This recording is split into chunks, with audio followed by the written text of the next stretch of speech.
Yo solo les cuento la historia como a mí me la contó el bisnieto, y fue tan increíble la situación que admito que no le creía al principio, pero cuando me mostró un par de documentos de la historia me quedé sorprendido. Él es mi quiropráctico, y de tanto que iba a sesiones con él por una rehabilitación, acabamos siendo muy amigos, y entre las pláticas sobre cataratas salió el tema sobre su bisabuelo, quien fue alguien que estuvo ayudando al clero en las luchas cristeras. Cuando se armó la pelea, él tenía 32 años, y por una condición de sus ojos con las cataratas empezó a perder poco a poco la vista, y su madre, que era alguien muy religiosa, lo convenció de unirse a la pelea cristera, en nombre de Dios, para el bien de sus ojos, ya que varios curas de la zona le habían comentado que si apoyaba la revuelta, ellos podrían tratar su condición de la vista. Como no podía estar en el frente, la encomienda era que todo aquel que falleciera le dieran santa sepultura. Él estaba a medio día atrás de la avanzada, y solo apoyaba en eso.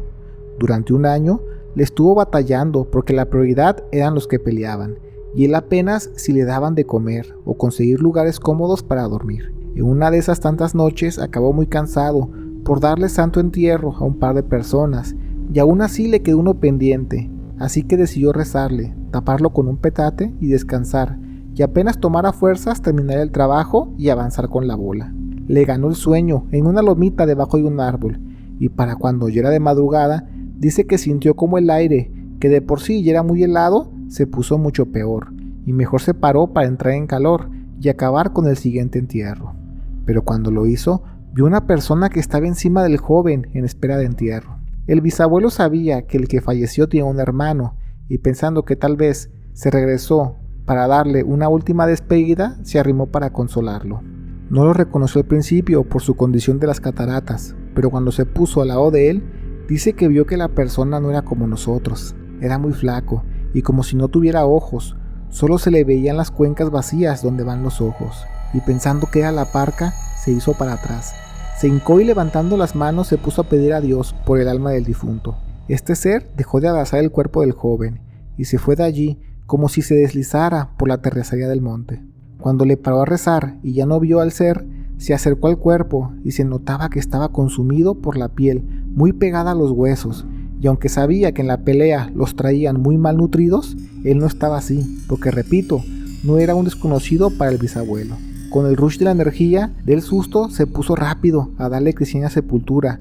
para alcanzar a la avanzada y contarles lo que pasó. Ya en la mañana los alcanza, pero ellos tenían otras cosas en la cabeza como para ponerle mucha atención. A lo mucho le dijeron que se dedique a dar entierro y no traiga más problemas al batallón. Él se regresó y se puso atento a lo que pudiera pasar, y gracias a Dios en esos siguientes días no hubo vidas que lamentar, pero él sentía que algo estaba cerca de él, a toda hora como vigilando, a lo lejos, y su único parámetro era el frío, porque recordó que el frío se hizo más fuerte cuando vio a ese ser, así que cuando caía la noche, estaba con un ojo al gato y otro al garabato, como dicen. Por desgracia hubo otro topón y fallecieron 2 personas más, pero en el batallón no avanzaron lo suficiente como para que él fuera a hacer su labor, y así pasaron la noche.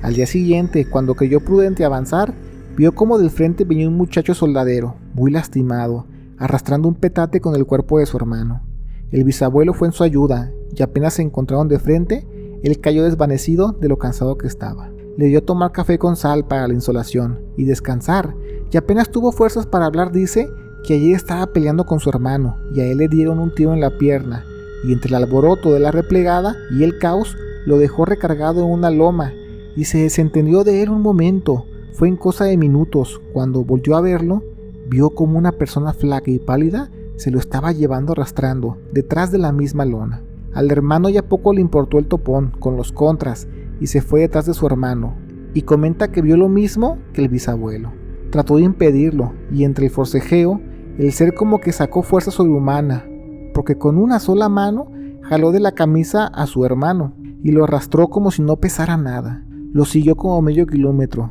y el ser, al ver que el hermano no iba a dejar de perseguirlo, lo soltó, y lo hizo frente, pero el hermano con la cacha del rifle le dio unos buenos al ser. Este quedó medio tocado, y quizás asustado, y ahora sí se fue.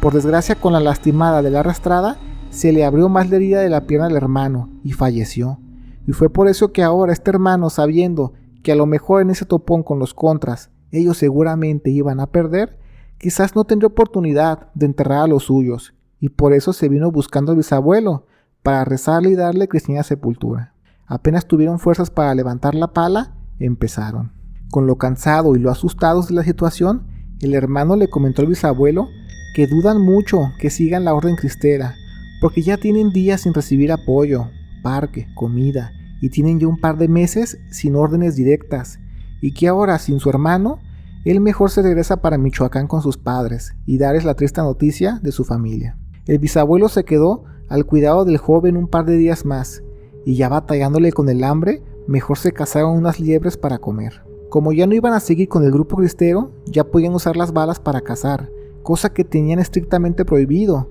pero ya quedándole solo unas cuantas, mejor las usaron en esas liebres. Prepararon 1 y 2 los dejaron secando para hacerlos cecina, para el largo camino a casa que les esperaba, y posiblemente hasta peligroso, porque podrían tratarlos como desertores. Pasaron un par de noches, cuando llegaron a una sierra muy forrada de árboles. Decidieron quedarse, y de madrugada el frío bajó, aún más de manera drástica, y el bisabuelo, ya habiendo compartido la información de que el frío es mala señal, se pusieron atentos, y al principio les sacó tremendo susto el resoplar con desesperación de un jabalí. El animal tenía la pierna lastimada, con una herida muy grande y aún abierta, que seguramente fue de un arañazo por algún coyote, y ahora pensaron que era mejor cazarlo, para ahora tener más cecina para el camino. Apenas iban tras él, pero de la oscuridad cayó encima el ser en el jabalí, y no quiero decir que esa cosa sea un vampiro, un caníbal, o simplemente una persona enferma, porque en aquellas épocas que estábamos hablando, que eran los años 20,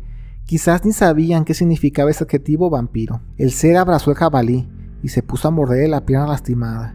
y el hermano estaba con la sangre hirviendo del coraje por haberle quitado la vida a su hermano, y se le dejó ir para la revancha. El bisabuelo sabía que era ahora o nunca, y con su pala y una cazanga salió al quite a ayudar en lo que pudiera, porque su vista no era la mejor, y peor siendo de noche. El ser, al sentir el primer palazo del bisabuelo, dejó al jabalí, y dudoso en hacerle frente ahora a 2 hombres, sin miedo a morir, se la jugaron al todo por el todo.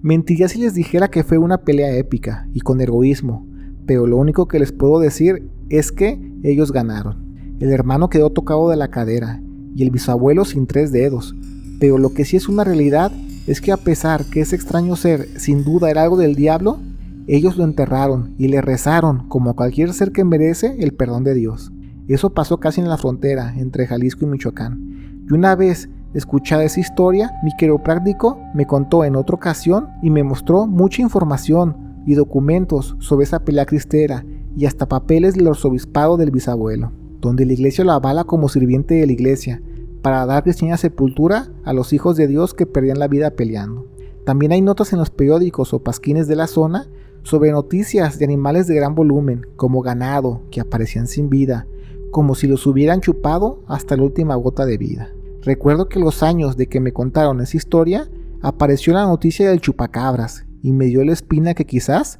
todo eso fue real.